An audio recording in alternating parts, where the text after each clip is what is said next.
Hello and welcome to Your Property Empire. I'm Chris Gray. On today's show, what is the MFAA and how can it help you as a property investor? What is the difference between using a mortgage broker and going direct to a bank for your finance? And what are the current differences between raising finance for a home versus an investment property? Now, joining me tonight to give her opinions on our stories is Siobhan Hayden, CEO of MFAA, which stands for the Mortgage and Finance Association of Australia.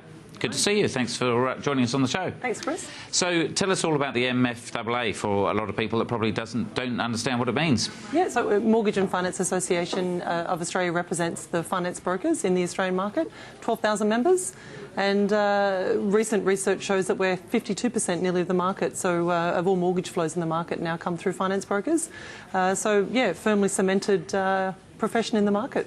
That sounds good, because I know when I started investing like 20-odd years ago, mortgage brokers were virtually not around and they charge you quite a lot of money to use them. It's a different world these days, isn't it? Yeah, totally different. In May this year, we actually commissioned Ernst & Young to do a report on the value of mortgage brokers. And in that report, they interviewed 700 customers and 9 lenders that represent about 90% of all flows. And they found that the key reasons were mobility or convenience from a broker and access to the best deal. Because do most people really understand the benefits of a mortgage broker? Because a lot of the comments that I get is, oh, surely by going direct to a bank, then it's going to be cheaper. Yeah, look, I mean, 52% represents that most consumers do, so more often than not, people are working with a finance broker than walking into a branch. So that's great. Most finance brokers are small businesses and don't have huge advertising budgets, so it is word-of-mouth referrals. I think the key issue is that some people don't genuinely understand we do broker all the loans in the market, so very different to walking into one brand. So to get the best deal and to suit your needs, you do need to see what else is in the market. So what would you say from the broker's perspective or the industry body is, what would you say are the biggest advantages for using a broker over going direct to your bank? Yeah, so look, I encapsulate it, Chris, with saying it's a better customer experience. And by that I mean definitely the convenience. So working out whether, when everyone's time poor, going into a branch environment definitely isn't always easy. So having a broker come to you, having the depth of knowledge a finance broker has, access to all the possible products, it's just it's a no competition, really. You should be using a finance broker. So where do you think the gap is for maybe the 48% that aren't using them? Yeah, well, I don't know. Not that we want to bash the banks and say there's no reason to ever go to a bank. No, definitely not. Look, the Ernst & Young report identified as well that about 22% of consumers were not genuinely across the fact that finance brokers actually broker the market. I don't think anyone likes to feel they're being misled, so instead of feeling that they were giving an inappropriate proposition, they chose to walk into branch. So that to me is a really positive sign that, you know, potential 22% upswing of consumers using finance brokers, just with that genuine understanding of what we do. And I've always found, and look, I'm a fan of both, and I always believe there's pros and cons to both strategies. One of the things that quite often I say to clients is, when you go to a bank, quite often you're meeting an employee, and they've typically got an employee mentality. Yes. Whereas, as you said, most of the brokers are running their own businesses. Absolutely. So they're more flexible and more open, and quite often have more investors that are breaking the boundaries and doing different kind of things. Absolutely. I mean, one of the best parts of my job is meeting my members, my customers as I term them, as I talked to you earlier. And really, they're like mum and dads out there running their own small businesses, really with the customer's best interest at heart. And as a broker says to me, if I don't get my job right, I don't put food on my table. So unlike a teller environment where the person goes home with a salary and, you know, isn't as passionate about what they do.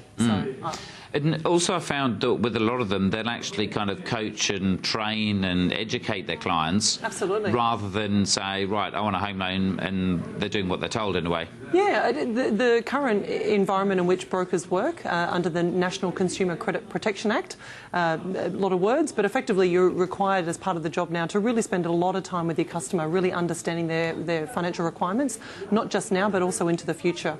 And some customers present with situations where they need a bigger deposit, so it may take more time, but the brokers don't just sort of walk in and go, oh, I can't deal with you today.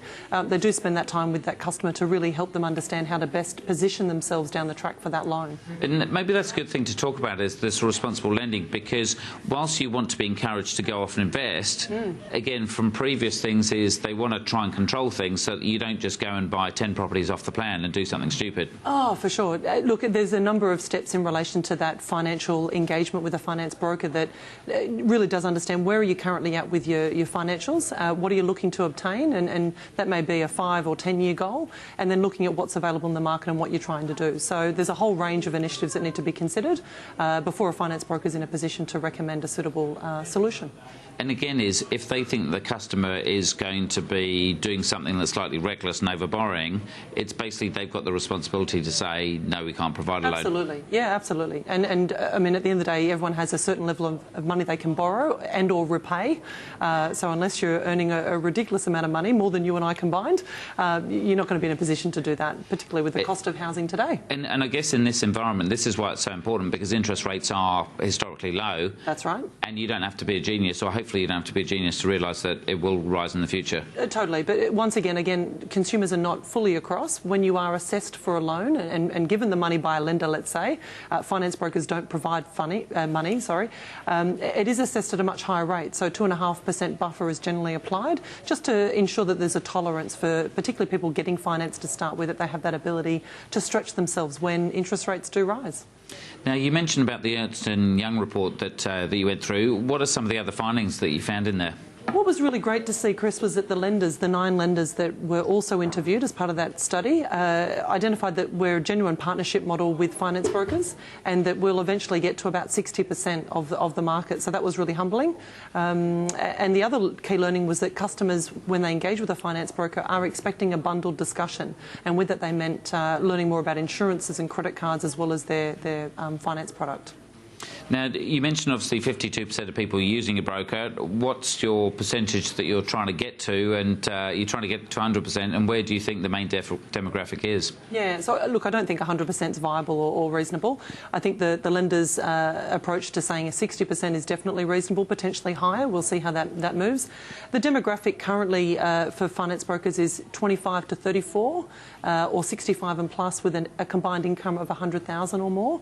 And I think that through referrals, we'll see growth in those sectors and more. And our key customer is investor clients at 40% and owner-occupied at 37%. So I think we'll see additional growth in those areas. Now, I assume you spend a lot of your time trying to educate the market and teach them more about these kind of things? Yeah, absolutely.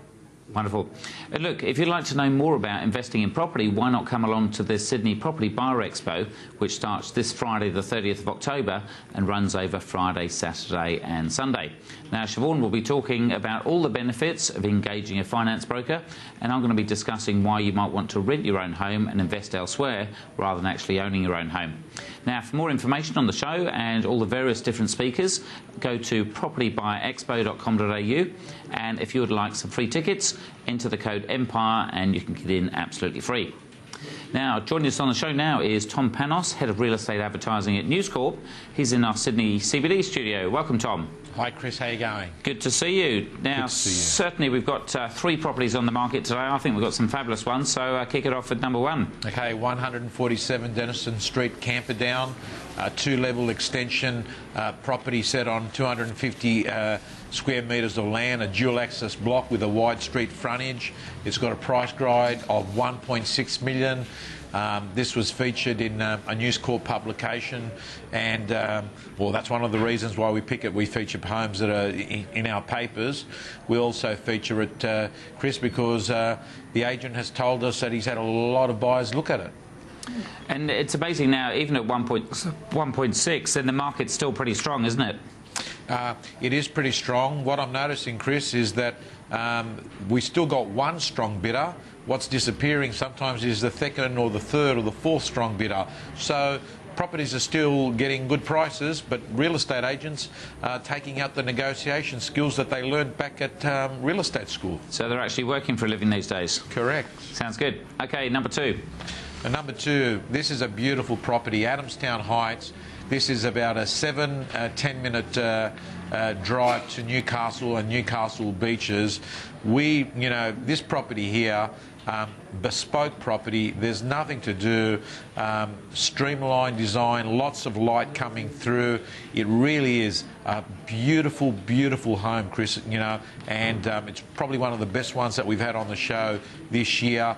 There is nothing to do. on this property. Caesarstone kitchen. We're talking about a nice pool area and an outdoor area that looks onto the pool.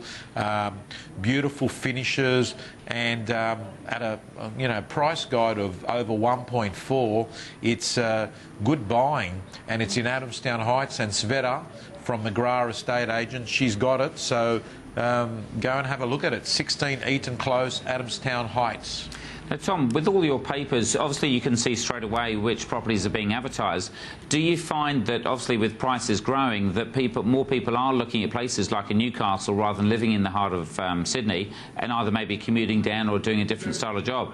100%. I actually know a lot of people that are turning around and they're saying, hey, it's going to take me an hour to get from the west of Sydney to the heart of Sydney, so if I add another 45 minutes, I can actually buy a property at a fraction of a price.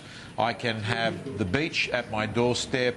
I might even actually spend a few nights where I'm actually renting an apartment and in Sydney, but I get to have a house that would be potentially $3 to $4 million.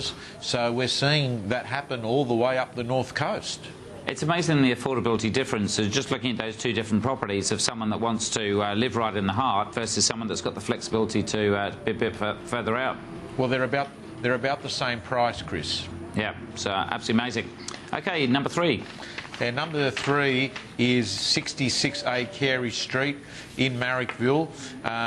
Again, a quality home. I don't have a price on this, but I can tell you it's an auction on the 7th of November. And what I can also tell you is that it's got a nice flexible floor plan. I know Carey Street very well. It's in a part of Marrickville called the Warren Estate. I think the reason that they called it the Warren Estate is there were a lot of rabbits around at a particular time there in Marrickville, but I can tell you in 2015 it is the most exclusive part of Marrickville, the Warren area, and 66A Carey Street is in that marketplace. Wonderful. And just very quickly, Tom, how are you seeing the market? You're an auctioneer as well. Are you still keeping yourself busy? I'm keeping myself very busy. In fact, I can tell you the 21st and the 28th of November and the 5th of December are super hot Saturdays.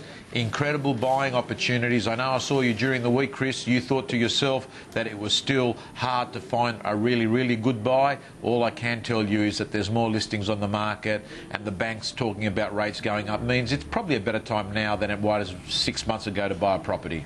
Wonderful. Thanks for your update, Tom. We'll see you next week. Thank you so much.